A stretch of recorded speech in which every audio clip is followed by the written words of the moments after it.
The reason I'm making this video is I don't plan on being a professional YouTuber or anything else. And for this particular video, about 2 months ago, I had started to redo my shop. And this was quite a mess in here before this, but I've managed to pull it all together. I sort of had all the tools, but I knew I needed to add some more. And one of those tools that I wanted to add was different kinds of workbenches that do different things that are more up to modern standards in terms of what's being used out there. You can see that I have all these holes in the surface, and it's an attempt at being an MFT table. I intend to take this surface off here and put a new surface on when I get to the point where I can actually make my own MFT table. I know you could just buy one from Festool, and it's rather expensive, and really with all the time and energy that I've put into this, I could have probably owned one, but I've learned a lot along the way. So the reason for this video was because a couple months ago, when I started to put the whole shop together, I was sort of interested, very interested in everything that Ron Paulk was doing, with the smart workbenches and everything else. And that sort of led me into, all about these 20 millimeter holes and the 96 millimeter dimensions and everything else. And so, of course, you look at it and know that it has to be very exact when it's put in. And so Ron's solution to this was he bought the Parf guide system. The Parf guide system is around between $250 to $300. I think it's around there someplace. I don't really know exactly. But when I was watching his videos, I usually try and go through the comments to see what other people say and whether other people have had good experiences with the Parf guide system, bad experiences whatsoever. I didn't find anybody that had a bad experience with it. In fact, most of the experiences were good. But somebody brought up and said that why doesn't Ron use a CNC machine? And Ron's response was, I can do this faster than any CNC machine can. And then somebody else responded that, well, I doubt that because they are pretty quick, at least some of them. And I had no idea about CNC machines at the time. I didn't own one, and I had, every time somebody mentioned them on a video, they said they cost as much as your car or my car. So I figured they were just going to be out of my reach, or that I didn't want to invest in something that was too expensive and, maybe potentially may never get used. And then somebody mentioned on the video, well, why don't you build a Lowrider? And to Ron. And, I don't think Ron even responded. I think it was, everybody on YouTube picks and chooses their response, what they're going to respond to and what they're not going to respond to. And usually if something aggravates them, they don't respond to it because it's better to just leave it alone. And in this case, maybe it was, but I was curious. I thought, well, okay, is it true? Can a CNC machine build one of Ron's pieces faster and do it faster? And can you purchase into this for a, buy into it at a reasonable cost that it would be a reasonable addition to the shop?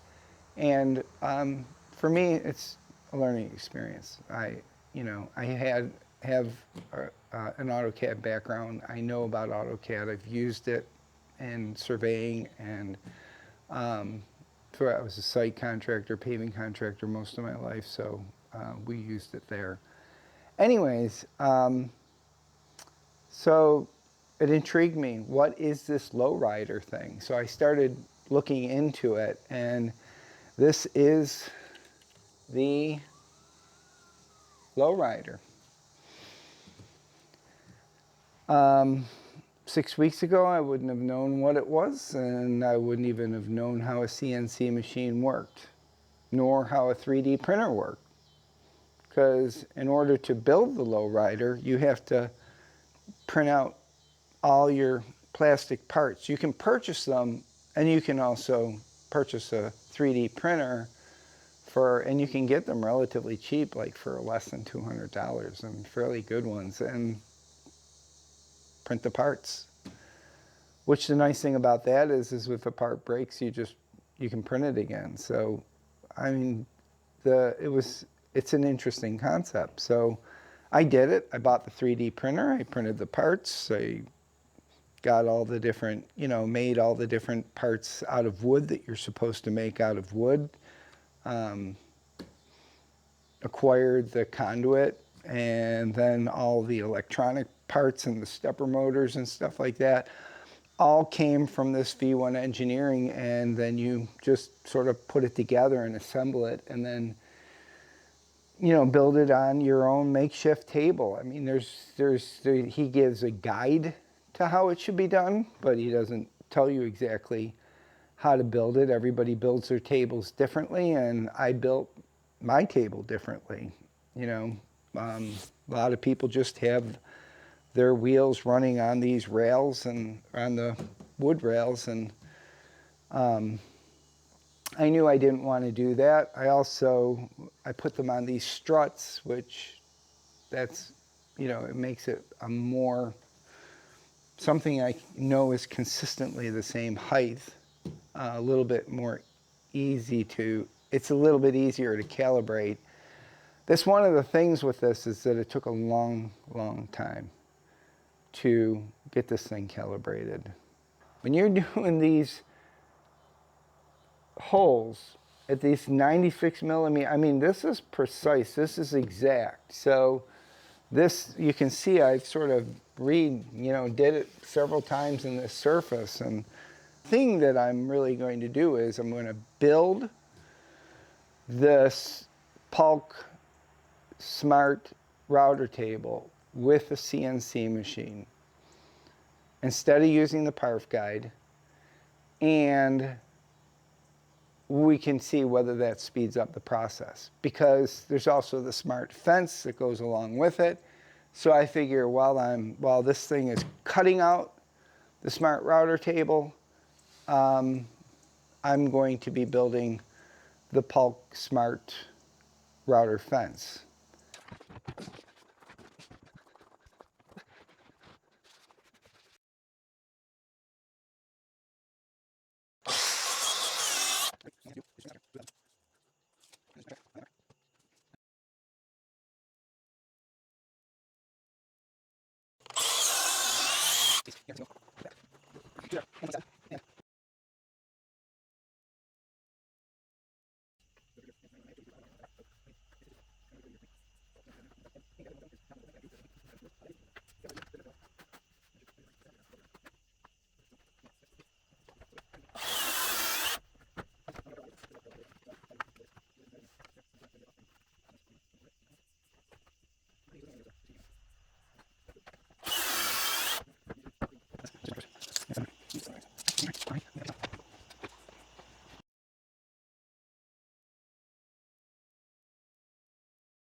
anyways, this is the table, and these are the 20 millimeter holes separated 96 millimeters apart. They form perfect squares, perfect 45s. The way to test that, and the idea is that these holes can be used on when I get the rest of this table with the exact circles, the holes in the right place, that they can just fit these bench dogs into the table. So essentially, in order to prove it out, we can have 3 bench dogs in. You know what a bench dog is, hopefully. You put them into the holes, and you see how tight they are. So the tolerances are really good. I mean, really good. And they'll loosen up over time, but they'll still be nice and tight as we work them in. But if this doesn't rock, which it doesn't, there's no rocking on it at all. I mean, over this insert a little bit, but in terms of the way it sits, these holes sit at a perfect 90 to each other. Beautiful, absolutely beautiful. I'm just super happy with the way the table turned out. And I mean, yeah, I think now it was a long time. I spent a long time trying to get the CNC machine working right. Yesterday was the last few kinks working out of it. When you see in the video, you'll see I had done it in different stages, and the reason that I had to do that was because this wire was, I think, sort of creating, it's been so dry here, and with the router bit in the sawdust, and then I think some electrical currents were running and kept resetting the controller. So I have to start all over. So all I did was I took the cord, and instead of plugging it in down here and then having it near the other cords that go to the controller, or the communication cables, I just hung it up above. I went straight up, and it ran flawlessly. Just ran flawlessly. So, yeah. Thanks for watching.